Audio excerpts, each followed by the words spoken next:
and welcome to my channel. I just want to say thank you so much for clicking on this video, and I hope that you are having a wonderful day and enjoying this really nice weather. I just want to start by saying what really inspired me to start this channel. I lost a very close loved one to murder, and we still years later have never gotten justice. I feel like it's not uncommon for law enforcement to push a case to the side and not make it a priority, or really just don't care enough to bring justice to the victim and the loved ones.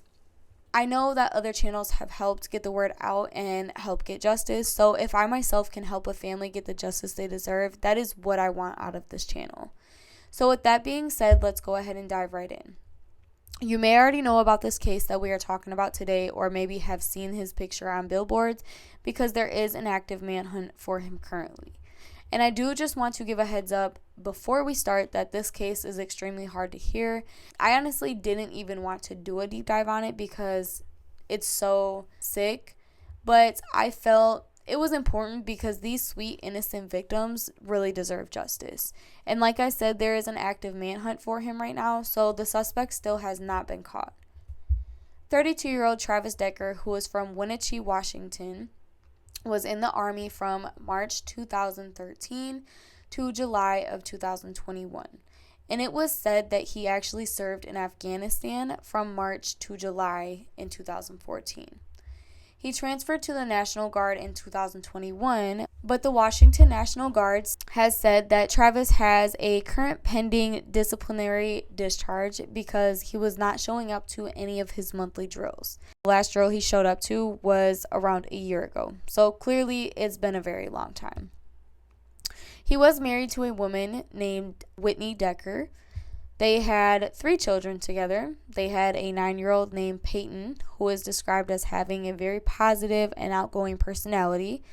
She always had compliments for anyone she's seen, whether it was someone that she personally knew or just a random person out and about. They had an 8-year-old named Evelyn, who also really liked being called Evie, and she was described as being a star. She was in dancing, acting, and was also an athlete. They also had a 5-year-old named Olivia. She was always happy and really loved playing soccer.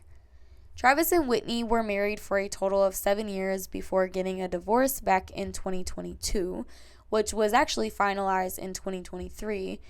And from what Whitney had said, it was really a very civil divorce. They had a court-ordered parenting plan in place for their children. It allowed Travis to have visitations every other weekend for a set time frame.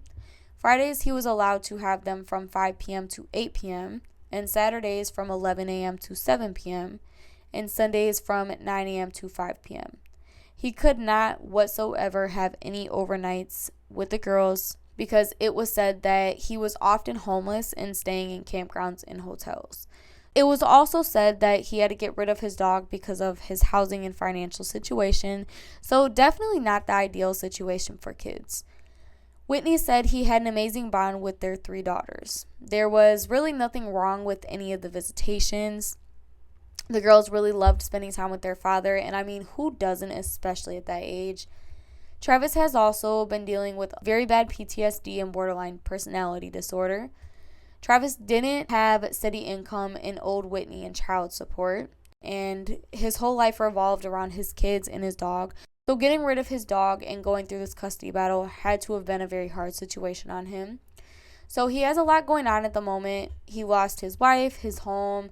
He's dealing with financial struggles and fighting for more visitation with his children, all while dealing with his serious mental health. Whitney did not want to take the children from him completely because she knew how important it was to have a father in her daughters' lives. Also, with everything that was going on with him, she knew the girls would be one thing to keep him going in life. Decker, nice. On May 30th, 2025, just another normal day, he came to pick the girls up and was court-ordered to drop them back off by 8 o'clock p.m. And Whitney said that he seemed a little quieter than he normally is, but she thought maybe it was just because of everything going on in his life right now and him being stressed out. When 8 o'clock p.m. came and Travis did not show up, that is when Whitney started to get worried. Travis has never been late for his court-ordered drop-offs. Despite anything that was going on with him, he's always been on time.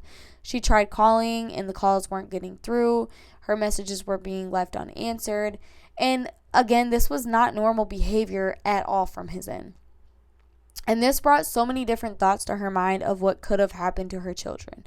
When 9:45 came, Whitney went to the police station to report her children as missing.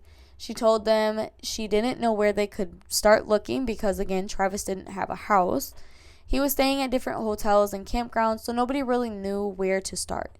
The police had looked him up in their system, and his car had been in 2 different accidents within the last 2 weeks. Last of Decker, first of Travis, middle C. Charles, 8/15/92.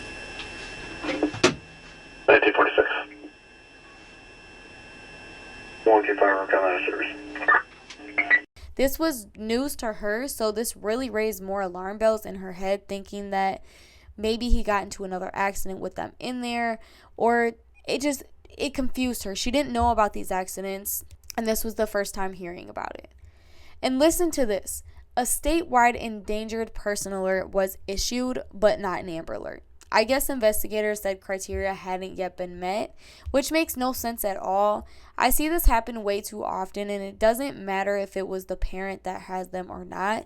He was court ordered to drop them back off at 8 o'clock p.m. and never showed up and was completely unreachable when law enforcement and Whitney tried reaching him. And also with his mental health, you would think that law enforcement would have taken this more serious from the start. They searched local campgrounds around the area and had no luck finding him or the 3 girls. She said they never previously had issues communicating about their children or the visitations. So this all just seemed very odd. If they were staying at a campground, they usually would have gotten prepared and packed a suitcase and extra stuff that they would need. She said when they got picked up this time, they only left with what they were wearing. So she knew the plan wasn't to stay the night with him.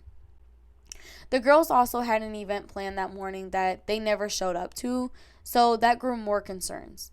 A few days went by with no trace of him or the 3 girls. The police went to Travis's job and spoke to his boss, who told them that he was supposed to work that day on June 2nd, but that Travis had not shown up or tried to call them. And with that information, the police went and got an arrest warrant for Travis Decker for custodial interference, while continuing to try to find him. They were using cell phone records, GPS tracking, license plate readers, and canvassing the local areas for any signs of him or the children. Everyone was involved in the search by this time. There were so many volunteers helping.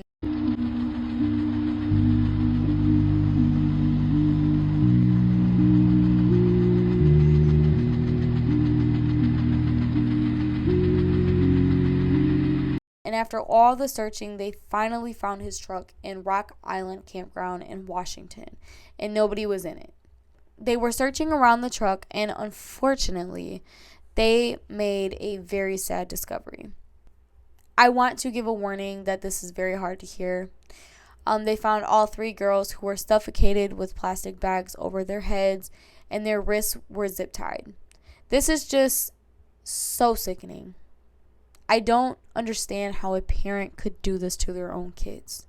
The police found zip ties and more plastic bags.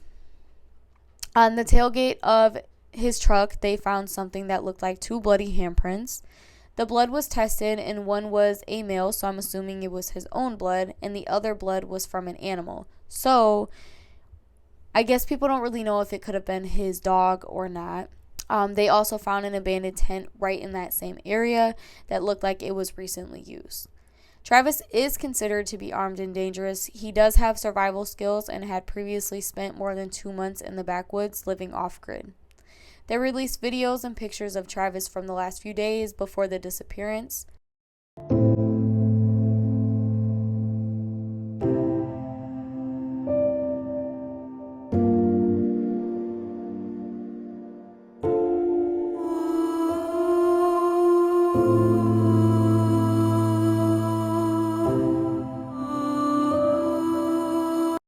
They did believe they spotted him hiking because other hikers left a tip that there was a hiker that appeared to be avoiding others. And when the helicopter flew over the hiker, he ran. They did eventually have an update, though, that they called the search off because they found that exact hiker and it was not Travis Decker. So they are back to square one now with searching and trying to find him. I do personally believe that he may have ended his own life as well, but again, not completely sure. This case was just very hard to hear, and my prayers are with Whitney at this time. I just have a short something to share. Good evening, and thank you all for being here. I really appreciate it.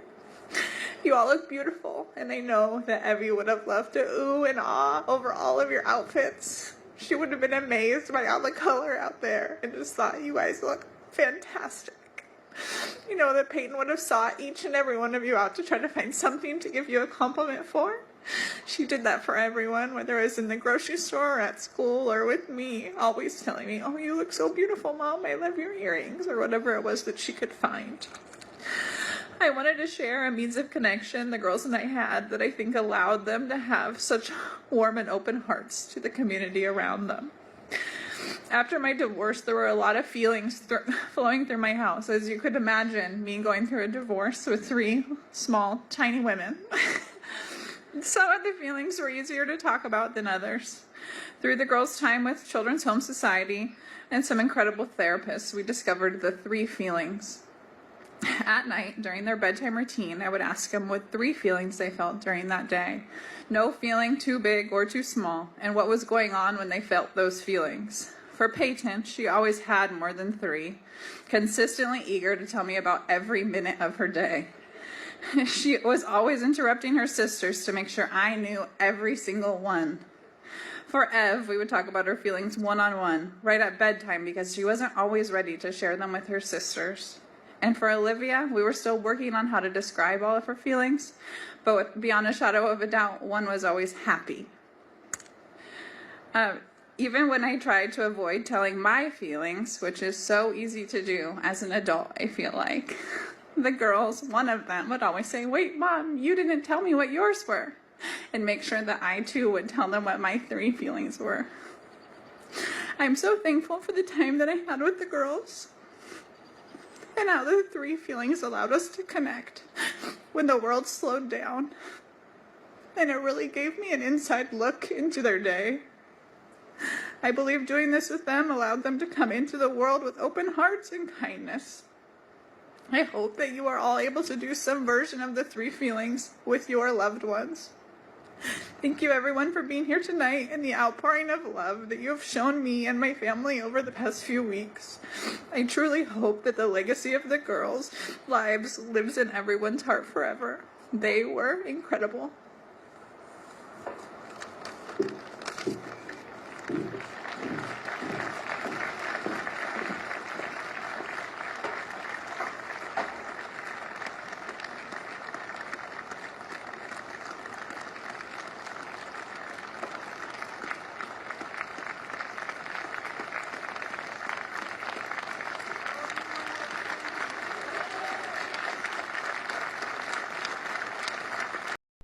She really did everything right. She tried her best to keep him in the girls' lives, and honestly, nobody's seen this coming.